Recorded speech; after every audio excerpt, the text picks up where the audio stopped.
Osman here, and today I'm going to be talking about a new product that I'm using for stripping. I am renovating right now these steps, you can tell. And what happened is on these steps, we have this trim. As you know, when you're doing your flooring, you get to edges like this, and you get this piece of trim that you can either replace it or you clean it.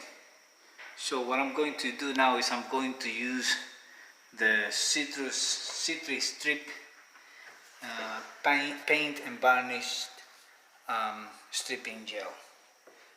And what I'm going to do right now is I'm going to show you how it works.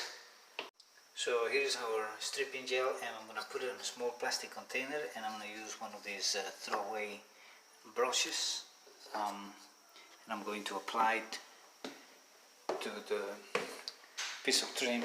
Of course, you might want to protect the floor in case you think you're going to be dripping. But what I'm going to do now is just put a coat of this product on the part that has the paint, and then I'm going to leave it sitting there for a couple of minutes. Then I'm going to come back and clean it, and then just apply the coat of finish that I have to.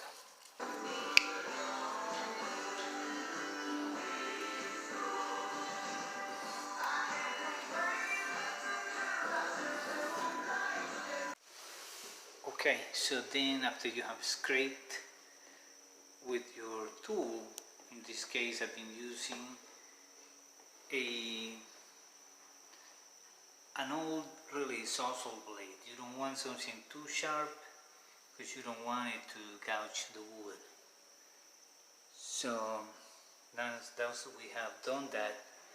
The next thing is we're going to just go with this, paper towel. It has to be a heavy duty or something that is like for the shop, and it will remove the leftover. I can still see some white, so I'm gonna go and put another coat, very light, and then I'll be removing the leftover with acetone or some type of product to remove the chemical that just stripped the paint.